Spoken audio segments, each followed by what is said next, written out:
שלום לכם, תודה שאתם איתנו בריגול, סדרת פודקאסטים שמספרת על רגע אחד שבו מסלול חיים משתנה.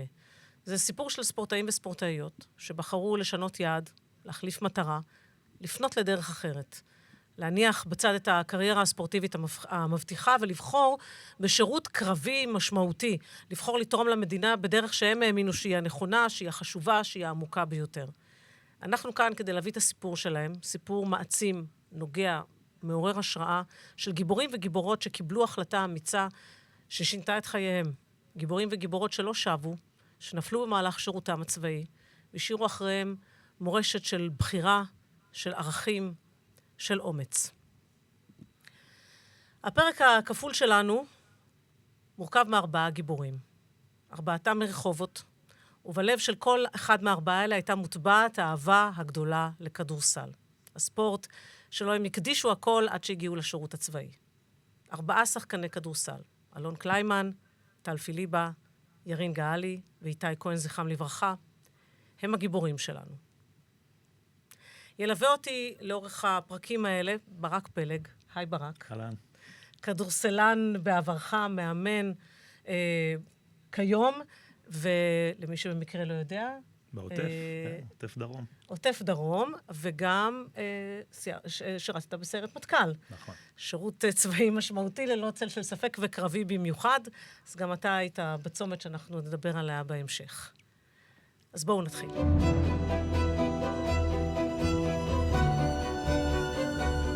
הם אורן גאלי, אבא של ירין. היי אורן. היי. וגם יניב כהן, אבא של איתי כהן, זכרו לברכה. היי. אבל אני רוצה קודם להתחיל בלהכיר את הבנים שלכם. אז ברשותך, אורן, אבא של ירין, ירין, הבן שלך, סרן ירין גאלי, גדל בקריית עקרון, בהמשך ברחובות. ירין מפקד מחלקה בגבעתי, נפל בדצמבר 23 בקרב בח'אן יונס, כשהוא בן 22. נכון. אז זה, אתה יודע, זה סיפור המסגרת. מסגרת. אבל אני רוצה, ואתה יודע מה, נציג גם את איתי באותה הזדמנות, את סרן איתי כהן, שגם הוא גדל ברחובות, כמו שאמרנו, מפקד צוות ביהלום, שנפל בקרב בהתקלות עם מחבלים בקיבוץ אלומים, ב7 באוקטובר, בן 22 היה בנופלו. ספר לי קצת על הילד. ירין, על הילד ירין. הילד ירין. ירין תמיד, מהיום שהוא נולד הוא היה גבוה. ממש. ממש ידיים בתינוק? ארוכות. וואו. ירין התחיל לשחק כדורסל בגיל 6, ומאז זה היה אהבת חייו. את כל כולו הוא השקיע בכדורסל. לפני שהוא הגיע לגיל 6, איזה מין ילד הוא היה? שקט, צנוע, מתעסק בדברים שלו, תמיד, אבל כל פאזל או כל דבר שהוא עשה, זה לא עוזבים עד שלא מסיימים. איפה הוא בסדר המשפחתי? ראשון. אח הבכור. כן. יש לו עוד אח אחד. יש לו עוד אח אחד אילי, שהיום הוא גם בצבא ועוד חודש משתחרר. וזהו, ואחד מהם החליט לעזוב את הכדורסל. אנחנו עוד נגיע לזה, אני עוד רוצה להכיר אותו על אישיותו. אישיותו, הוא כשהוא היה... מגיע לכדורסל, זהו, זה אהבה ממבט ראשון? אהבה ממבט ראשון. אני זוכר את היום הראשון שלקחתי אותו לאימון ניסיון, וזהו, אתה רואה שהוא... בגיל 6. בתוך זה, בגיל 6. וואו. זה לא סטנדרטי, דרך אגב, שמתאהבים בגיל כל כך צעיר במשהו. הוא לא הפסיד אפילו אימון אחד. כאילו, ירין בגיל 16 שבר את הברך שלו בכדורסל, וגם שהוא שבר, הנהג היה צריך לקחת אותו לכל האימונים, הוא היה יושב שם, הוא לא ויתר לעצמו בכלום. מכבי רחובות זה המועדון שלו מתחילת הדרך? ואתה האבא הזה שמסיע לכל אימון, אני האבא שלוקח, שמחזיר, שהולך, שבא, שנוסע איתו בכל הארץ לכל המשחקים, ליגה, בתי ספר, בוגרים, הכל. הכדורסל גם בבית ספר? כן. איפה הוא למד? הוא למד בתיכון דשליט, ברחובות, והוא החליט שיש שם קבוצת כדורסל, והוא אסף את כל החברים שלו מרחובות ששיחקו איתו כדורסל, מכל הבתי ספר האחרים, ופתחו מגמת כדורסל, ובשנה השנייה הם עלו לליגת העל של הנוער, של בתי הספר. כן, באיזה תפקיד הוא שיחק? גם וגם, הוא גם היה רכז וגם היה גארד. תלוי מתי, תלוי מה מצבת השחקנים, איך זה עבד, תוך כדי משחק. היה לו תפקיד שהוא אהב יותר? לא, הוא אהב הכל, כאילו, ממש הוא ידע איך להיות בכל עמדה ולאהוב אותה ממש, כאילו, ולתת בה את כל מה שצריך. הייתה לו ראיית משחק, משהו אחר לגמרי. אמרת שהוא היה שקט, צנוע, קצת ביישן. כן. תמיד מעניין אותי בגילאים האלה שהם ילדים, אם יש איזושהי תכונה שדווקא על המגרש הוא שונה. זאת אומרת, אם יש משהו שיוצא בילד הביישן והמופנם, שכשהוא משחק כדורסל, אתה רואה שם משהו אחר. כן. כן? אגרסיביות. שם זה יוצא? שמה הוא כאילו בכל הכוח. כשהיו עומדים לידו, אתה יודע איך זה בכדורסל, עם קררים גדולים, הוא לא היה לו רתיעה מזה אפילו, בשום צורה. הוא כאילו בן אדם רגיל עומד לידו, משחק איתו. זה לא עשה אצלו הבדל. זה מדהים איך אתה משנה איזושהי זהות לפעמים, כשאתה שם עליך בגדי כדורסל. אני מכירה את זה באופן אישי, הבן שלי שהוא נער, הוא שחקן כדורסל, אני זוכרת שהוא התחיל לשחק, ונדהמתי, אמרתי, מי זה? מי זה הילד הזה שהוא זה, והוא מחלק הוראות, והוא ככה, מה זה? והם כולם בני 10, אבל אני רוצה שנדבר גם קצת על, יניב, ברשותך, שנדבר גם קצת על איתי. איפה איתי בהיררכיה המשפחתית? הבכור. גם הבכור. כן. כמה אחים ואחיות? יש לו עוד 2 אחים, אחות אחת, שעכשיו היא בטיול בדרום אמריקה, אחרי שירות גם ביחידת יהלום, גם היא קצינה, ועוד אח קטן, בן 16. איזה מין ילד? ילד טוב, מנהיג חברתי. היה יודע לקבץ סביבו את החברים מהצבא, מהלימודים, חבר'ה שהלכו איתו כברת דרך מאוד ארוכה. מאוד פעיל, מסיבות, משקיע בלימודים, מהילדים שהכל בא להם מאוד בקלות. וזהו. מה הוא אהב בלימודים? טוב, הוא היה במגמת רובוטיקה ופיזיקה. והוא היה מאוד חזק, גם במתמטיקה וגם בפיזיקה. עם לימודי העשרה במכון דוידסון, של מכון ויצמן, כל הנושא של המתמטיקה ופיזיקה ודברים כאלה, תמיד עניין אותו, והיה רואה ברודקאסטים וכל מיני סרטונים בטלפון, ביוטיוב, עוקב אחרי כל מיני כאלה. אז גם תלמיד מעולה וגם כדורסלן מעולה. כן. באיזה עמדה הוא שיחק? הוא היה גארד. גם גארד? התחיל גם כן בגיל מאוד צעיר, אחרי חוג ג'ודו שאמא לא אהבה לראות את הלימוד. היא אמרה, פה סיימנו, כדורסל. ואז הוא התחיל בכדורסל בגיל צעיר, והמשיך עד י"א, שם זה כבר התנגש לו עם הלימודים, אבל זה משהו שליווה אותו לאורך כל גם בשירות הצבאי, יש לנו קבוצת וואטסאפ של החבר'ה של הכדורסל, ושישי ומוצאי שבת משחקים ביחד, כולם נפגשים. אז זה משהו שהוא לקח לא רק למשחק, אלא גם לחיים. איזה אישיות הייתה לו? מה בלט בו במיוחד? אמרת מנהיג. הייתה בו המון רוח שטות. ושמרתם מדים, שלובשים מדים אז משתנים, וזה נכון גם בכדורסל וגם בצבא, אז בצבא הוא היה מסודר, המחושב, עם ראייה מסוימת, ככה שהוא יודע לראות דברים בצורה אחרת, ובבית הוא היה פורק את הכל, רוח שטות, מציק לאחים, יוצא לבנות. איך הבכורים... זה לא יעזור, זה משהו כאילו מובנה. מובנה. זה משהו מובנה בהם, כן, בהחלט. אני חושב שהבכורים, לי יש בן בכור גם, והוא גם שחקן כדורסל עכשיו, וניגע בהתלבטויות האלה, אבל בסוף יש בהם, הם מחזיקים כמה תפקידים. אני מניח שאתם יודעים מה... מצד אחד, הבכור הזה שכולם מסתכלים מה הוא עושה ואיך הוא יהיה, ומצד שני, הרצון שלהם... לממש את עצמם. כן, גם לממש, אבל גם להיות קצת ילדים בבית. כן. ילדים, שטותניקים. לא תמיד להיות האחראים. לא תמיד אחראי, בדיוק, טיפה להיזרק, וזה עם האחים הרבה פעמים בא לידי ביטוי. תראה, הילד הבכור, שגם אני בכור, אבל כשאתה אב ואתה רואה איך בכור מתנהג ואיך שאר האחים שלו מתנהגים, אז הבכור הוא פורץ גבולות, ואחריו השאר לומדים ופורצים עוד יותר גבולות, אבל הוא תמיד גם החבר וגם המורה דרך, והוא מוביל את כולם, ואנחנו ממש רואים את זה עליהם, והחיסרון הזה היום, אנחנו חשים אותו כהורים כלפי הילדים, אנחנו יודעים מה חסר להם. אני בטוחה שגם הם מרגישים. בהחלט. יש להם חיסרון ענק. זה גם יושב עליהם באיזשהו מקום. הסיטואציה הזאת של האח הבכור שנהרג, ואצלנו בכל אופן בהרבה דברים, כאילו זה... הילד הקטן שלי, זה לא אילי, זה אח של ירין.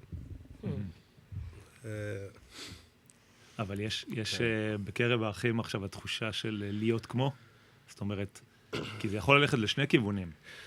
גם דווקא לא לרצות להיות בצל הזה של הבכור, אבל גם מאוד מאוד להיות כמו ולהגשים אולי איזה...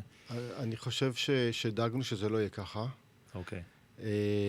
כל אחד הוא עצמו, אף אחד לא דומה לאף אחד, אולי במראה חיצוני קצת, וכל האמרות האלה שאומרים, תהיו חזקים בשביל ההורים, אז לא, אנחנו חזקים, אנחנו נעשה את זה בדרך שלנו.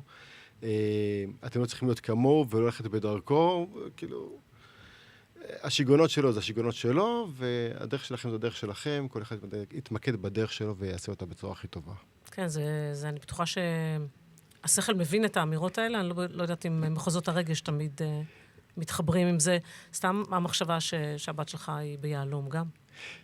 כן, זה האירוע, כי בהתחלה היא מאוד רצה לתת לקורס קצינים, ואחרי המקרה של איתה היא ירדה מזה, אבל ככה בלחץ החברים הייתי אומר, היא התחברה לזה מחדש.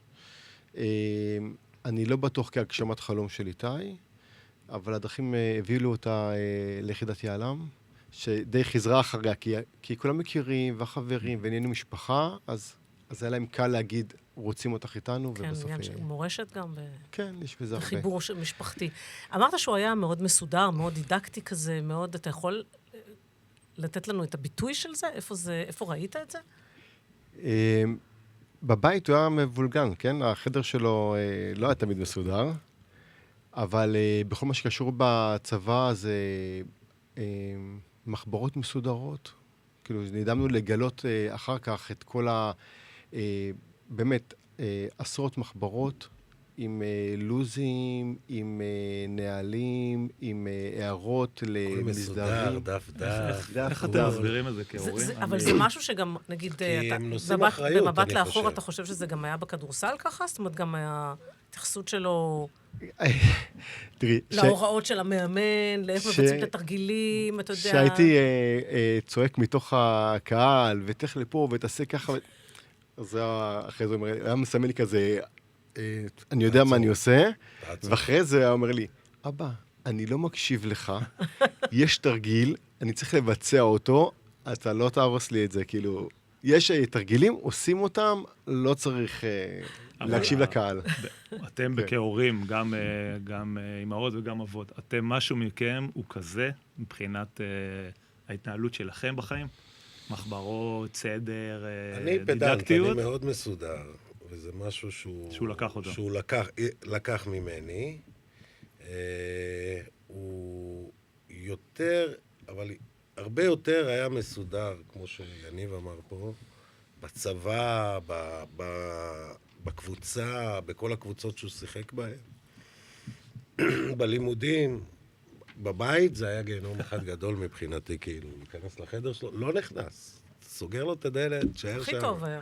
סגור את הדלת וגמרנו, שיסתדרו לבד. אגב, כאבות שהולכים למשחקים, אתם מהאבות הצועקים, מהירים או... אולטרס. אולטרס? אוקיי. מהדומיננטים, כן. אי אפשר... גם אני ככה. אתה משתלט על זה? אני לא מוציא מילה. לא מוציא, טוב. מילה. אולי בגלל שאתה ברק פלג לא נעים לך. יכול אני להיות. מוציאה מילה כן. אפילו יותר, גם בווליום. זה אמוציות, זה אין פה, זה לא משהו שאני בא ואני אומר, היום אני תוקף במגרש. אבל להם זה הפריע וצועק. כילדים, היו אומרים לכם, אל זה ת... משתלט מאוד, כן. מאוד. מחפשים אתכם עם העיניים. שהיו ככה. לנו משחקים גדולים נגד מכבי תל אביב, נגד הפועל תל אביב. הוא היה בא אליי אחרי המשחק, והוא אומר לי, אל תגיע יותר למשחק, אני לא רוצה לראות אותך. אתה משגע את כולם פה. הייתה לו טוטליות לגמרי, בגישה שלו, כנראה לכל דבר. כן. ממש. קח אותי לזה קודם בכדורסל. שהוא היה מאוד מסודר. מה שאמרו לו, הוא עשה. הוא תמיד היה נשאר אחרי אימונים, וממשיך לעשות תרגילים ודברים שלא הצליחו לו, או כל דבר אחר. הוא היה ממש, כאילו, עד שהוא לא מצליח, הוא לא עוזב את זה, כאילו. זה ברמה כזאת של...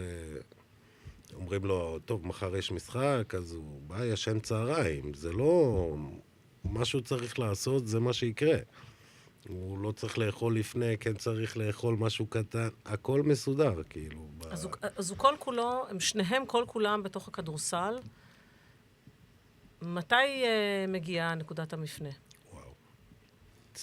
אצלנו זה הגיע שבועיים לפני הגיוס, שבועיים וואו. לפני הגיוס? שכבר קשור? היינו בחתימת חוזה עם הוד השרון.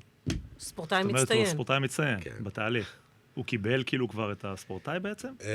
זה היה אמור, ברגע של החתימה, היינו מעבירים את הטפסים לצבא, ובזה זה היה מסתכם. והוא בא שבועיים לפני, והוא אומר לי, אבא, אני צריך לדבר איתך, אבל אל תתעצבן. טוב, מה הוא יכול כבר לספר לי? אמרתי לו, אוקיי, טוב, אני החלטתי כרגע להתמקד בצבא, אני הולך לתת את הכי טוב שלי בצבא. מסתכל עליו, מה זאת אומרת? אני הולך לקרבי. אני כזה, ירין, אני כבר 4 חודשים עם הקבוצות. מנהל משא ומתן? מנהל משא ומתן, כאילו, איך אתה עושה דבר כזה? לא, אני ככה. מאיפה זה בא, אורן? אני חושב שזה בא גם מהחברים שלו. היו לו כמה חברים שהלכו לקרבי, וזה משהו שמשך אותו. המשפט שהוא אמר לי, שכאילו זה, הוא אמר לי, אבא, אם זה שלי בכדורסל, אני אסיים את הצבא, אני אחזור. ובזמנו שיחק במכבי רחובות גור פורט, שהוא גם היה בקרבי. הוא אומר לי, תסתכל על גור פורט. הוא גם היה בגולני, בסיירת גולני, משהו כזה. ואם זה יסתדר, אז אני אחזור לשחק כדורסל. אבל היה משהו, סימנים, אם אתה מסתכל רגע אחורה, כלום. שום דבר, כלום. מוכוון לגמרי על להיות שחקן. מוכוון, כדורסל, עוד במיוחד בשנה האחרונה שלו, שהוא שיחק גם בליגת העל של בתי הספר, גם בנוער העל של רחובות, וגם בבוגרים של רחובות. שאז הם היו בליגה הארצית או לאומית? לאומית. לאומית. כן.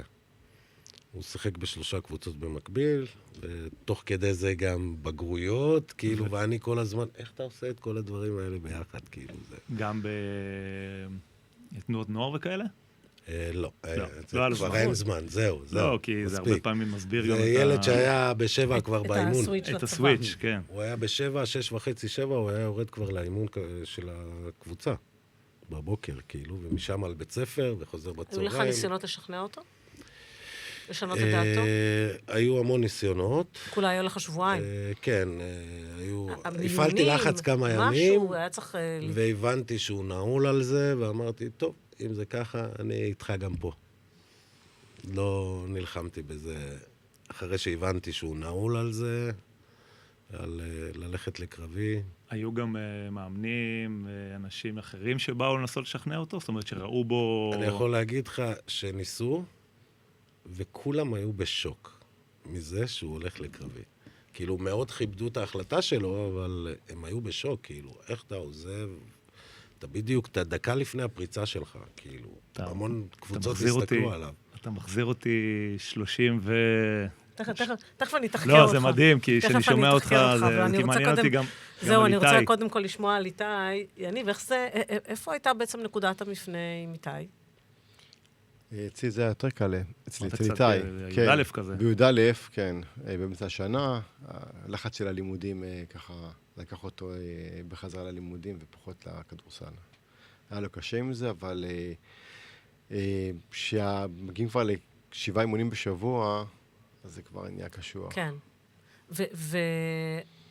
וההחלטה שלו ללכת לצבא לקרבי, זה משהו ש... איך קיבלת, איך שמעת את זה? איך זה הפתיע אותך? זה התכתב עם איתי? אנחנו משפחה של לוחמים, גם אותה שירתה לא קרוב הביתה, וגם הייתי קצין בצבא, ואני אמרתי לו, שהגיע קצב ראשון ולבחור מה עושים, אני אמרתי לו, תעשה מה שאי אפשר לעשות באזרחות. כי בתקופה של אז, כלומר הוא 8200, 8200, אז אמרתי לו, תקשיב. כי הוא קלאסי ל-8200, רובוטיקה, פיזיקה, מתמטיקה. נכון, אמרתי לו, כשאני התגייסתי, לא היו מחשבים, כשהשתחררתי היו מחשבים בכל מקום, אז אתה לא יודע מה יקרה כשתשתחרר.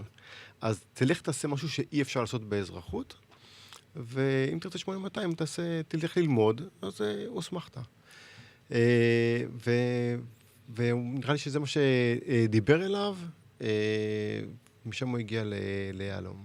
הם היו ילדים מתייעצים, גם ירין וגם איתי, כאלה שאתה יכול להגיד, אבא או אמא, אנחנו רגע... מתייעצים אחרי שהם מקבלים החלטות. אז רגע, מודיעים. ברק, 30 שנה אחורה, אתה שחקן כדורסל. 36 עוד מעט. 36, לא חשוב, זה וואו. פרט שולי. אתה שחקן כדורסל, בולט, אינטנסיבי, ממש, אתה יודע, מושקע כל כולך. סיירת מטכ"ל? אצלי, אני משחזר המון, אני גם משחזר המון אחורה, וגם נתקל בהרבה פעמים, גם בילדים וגם בהורים שמתקשרים להתייעץ בדיוק בצומת. אני מודה שאין לי, זה קצת לא הוגן לתת עצות למישהו שחי את החיים שלו בצורה אחרת. אני גדלתי בקיבוץ קטן בצפון, קיבוץ דתי, קיבוץ לוי. הייתי שחקן בנוער על, והייתי שחקן מצטיין, והייתי מהשחקנים הטובים בתקופה של גודס ושפר. ולרגע לא חלמתי על קריירה של שחקן. המסלול שאני גדלתי לתוכו, והשיח בבית ספר, בבית, אבא שלי היה קצין בפלסר 7, האח הגדול שלי שנה מעלה היה בסיירת מטכ"ל. השיח היה לאן מתגייסים. עכשיו, אני פשוט מדמיין את הסיטואציה שלכם, כל אחד בזמן שלו. לי היה ברור, ואני הלכתי לעשות גיבושים, בעודי שחקן בליגת העל לנוער, שקולע 30-40 נקודות. אבל היה לי ברור שאני מתגייס. ניסו לשכנע אותי בקבוצה, לא הבינו איך אני עושה את המהלך הזה. אמרתי להם, מה זאת אומרת? אני מסיים פה בנובמבר והולך. עוד התגייסתי קצת לפני החבר'ה שלי מהצוות לאיזה קורס חופשים, טיפה מוקדם, עוד שלחו לי מוניות להביא אותי למשחקים. עד שבאיזשהו שלב, בימי חמישי בערב. ואמרתי להם, שחררו. אני סיימתי עם הכדורסל, ולא באמת הייתי בצומת הזאת שיכולתי להחליט בין להיות ספורטאי מצטיין ללוחם. לא הייתי במעמד של ספורטאי, לא הייתי בנבחרות הצעירות, גם כי הייתי ילד דתי והכל היה בשבתות, וגם קיבוץ קטן בצפון. אז בעצם הדילמה הזאת נחסכה ממני, ולמה אני אומר? כי פעם אחת שאלתי את אבא שלי, באיזה הקנטה, מה אתה אומר אם אני אלך להיות ספורטאי מצטיין?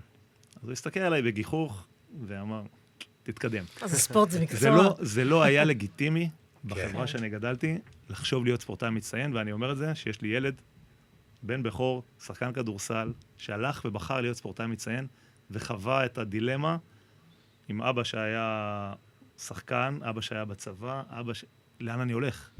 ואחד המשפטים, מתחבר למה שאמרתם, שאמרתי לו, בשיא הדילמה בכיתה י"ב, שהוא חשב לפרוש רגע מהכדורסל, ובדק אותי. אני אלך לגיבוש, אני אלך לקורס טייס, אני אלך לפה, אני אלך לשם. רצה לראות איך אני מגיב, ואמרתי לו, יעל, אתה תלך ימינה, אני הולך איתך ימינה. אתה תלך שמאלה, אני הולך איתך שמאלה, אתה נופל אחורה, אני שם לך יד. לך לאן שאתה מרגיש, וכל אחד, זה בי"א, וירין ככה לפני הצבא, בסוף יש משהו בפנים שמוביל אותנו ואותם, זה מטורף. איך זה משנה חיים? אז מה קורה עם איתי בצבא? מתגייס, ומה המסלול הצבאי שלו? מסלול של יעלם, שנה ומשהו. מסלול ארוך, מתיש. התחיל במנהרות חיזבאללה, סיים במנהרות עזה. אחרי קורס קצינים הגיע ל-605, עשה שם תפקיד ממם, עשה איתם קו בלבנון, דרום הר חברון, כל מיני פעילויות. ובסוף הוא חזר ליחידה, זה היה החלום שלו גם לחזור ליחידה, שיהיה צוות כהן.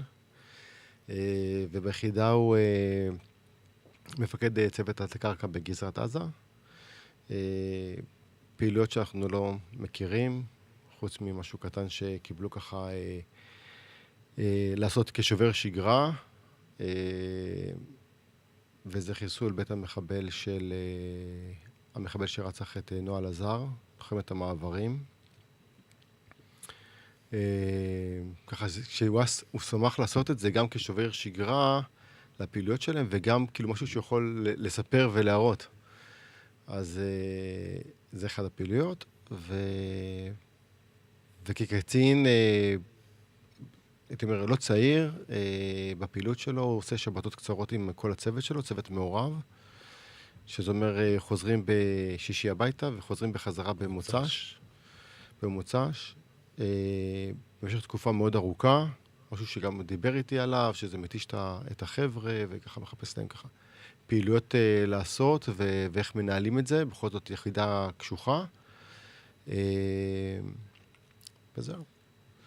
מוצא את הזמן לעשות ספורט, כאילו, נכון שאנחנו משפחה ספורטיבית, נייטרן תל אביב, מרתון, כאלה, אז אנחנו... אתה ממה ששמעת מחברים שלו בצבא, ראית הקבלות בבחירות שלו, בדרך חשיבה שלו, בקבלת החלטות שלו, שבאיזשהו אופן אמרת לעצמך, או יכול להיות שהוא קנה את היכולות האלה בכדורסל, בספורט, משהו מהערכים שעבר, הלך איתו הלאה, בדבר הקבוצתי הזה. קשה לשים את האצבע על דבר מסוים, אבל אני חושב שכל ההיבט החברתי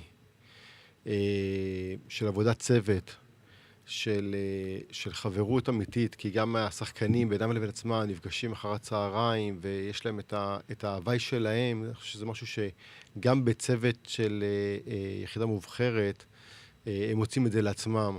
אז זה משהו שהיה חשוב לו, שאנשים יתנהגו אחד לשני בצורה טובה, ראויה, להעריך אחד את השני, זה משהו שתמיד ליווה אותו. ואני חושב שזה דברים שלוקחים באמת מכדורסל, או בכל ספורט שהוא קבוצתי.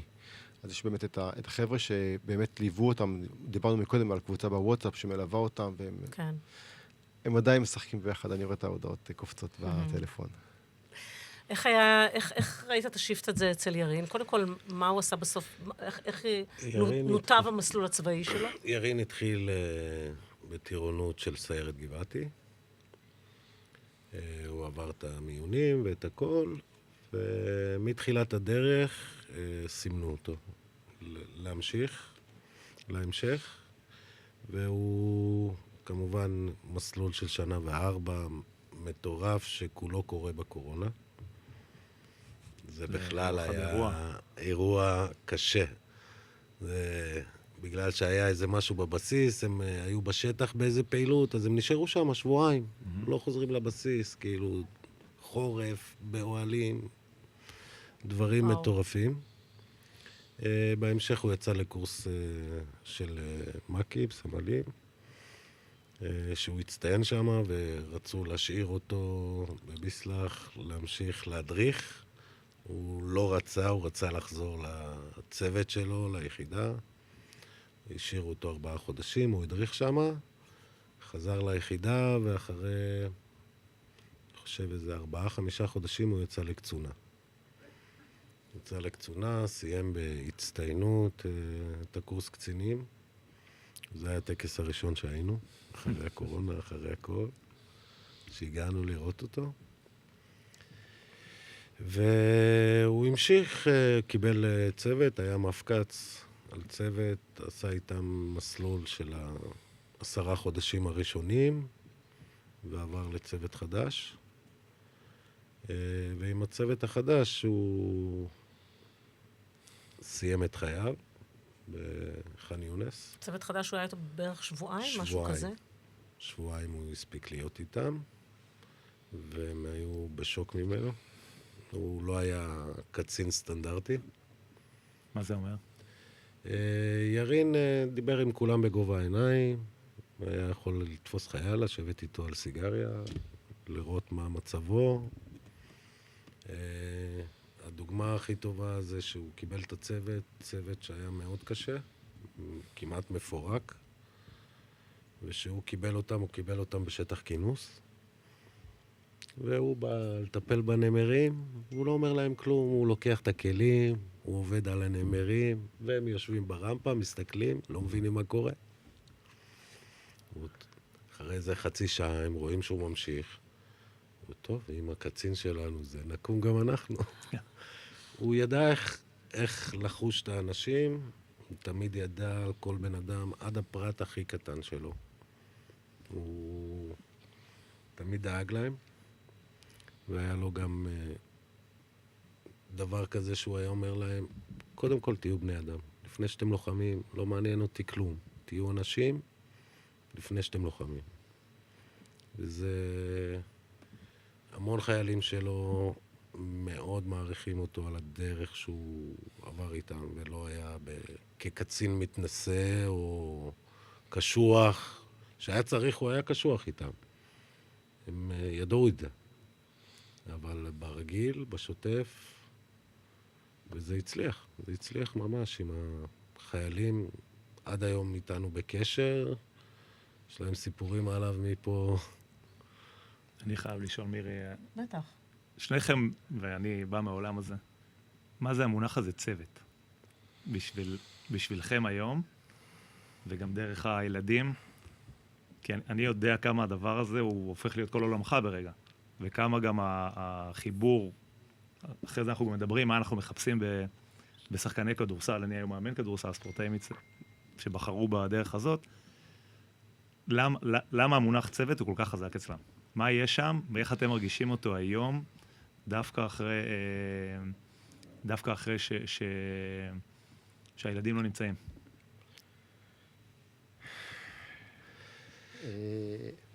דבר, אני אחרי. ככה, נשימה, להקל את השאלה. כן.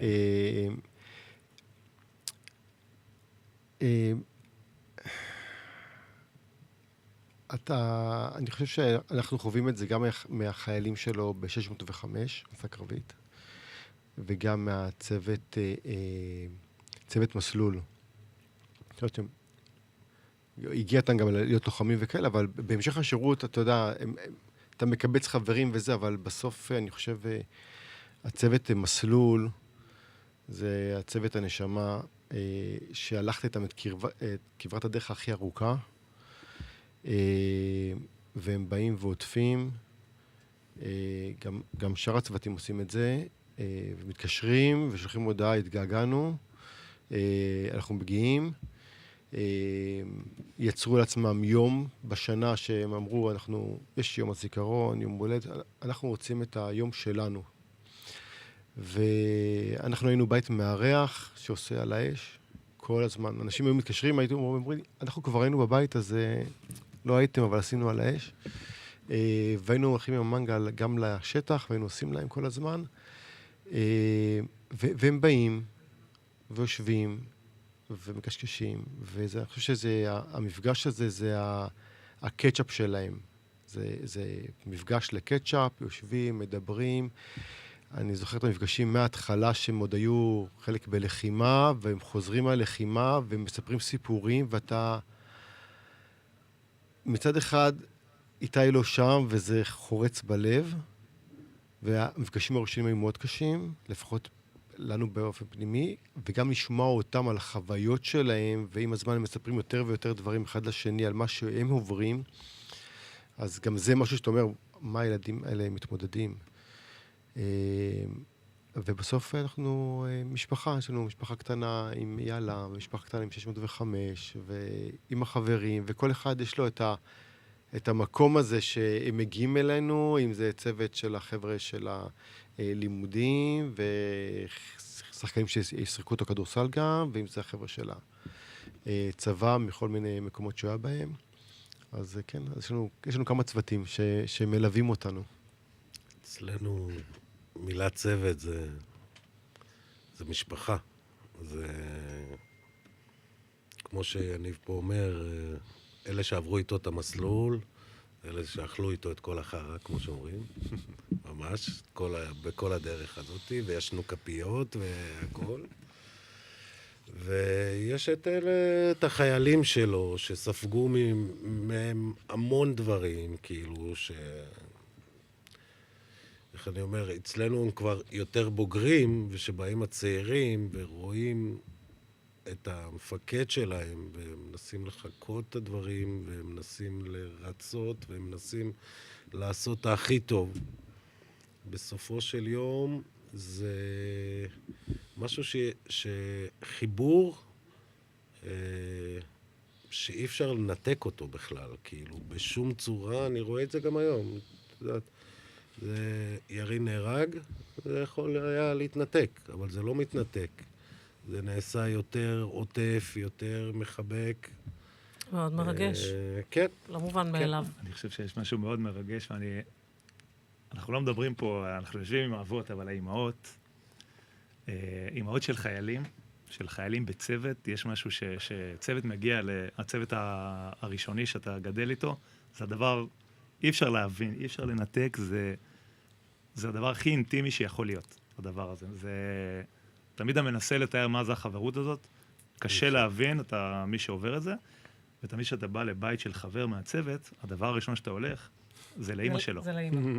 ואתה מקבל את החיבוק והנשיקה מהאמא, שאתה בעיקר רואה דרך העיניים שלה כמה הן בורקות, כמה גאווה יש שם, כמה אהבה יש שם, וכמה כולם לרגע הילדים שלהם. וזה... נכון, שהצוות שלי זה עד היום ככה, וזה... תמיד יש שיחות טלפון, תמיד אני מתעניין לשלומם, מתעניין אם צריכים משהו, צריכים עזרה במשהו, כי מבחינתי זה... כן. זה חלק מהמשפחה, אז כאילו, אם צריך עזרה, אנחנו פה בשבילכם. כאילו, זה מבחינתי כמו שאני אומר לבן שלי. זה אותו דבר. נתתם לנו את הזכות להכיר את ירין ולהכיר את איתי. אז תודה רבה על זה. תודה לכם. תודה את לכם. ירין ואיתי המפקדים והספורטאים. ואני יודעת שגם ההנצחות בחלקן קשורות גם בכדורסל. אז אנחנו מן הסתם נמשיך ונעקוב. אז תודה רבה לשניכם. תודה רבה לכם. תודה רבה לכם.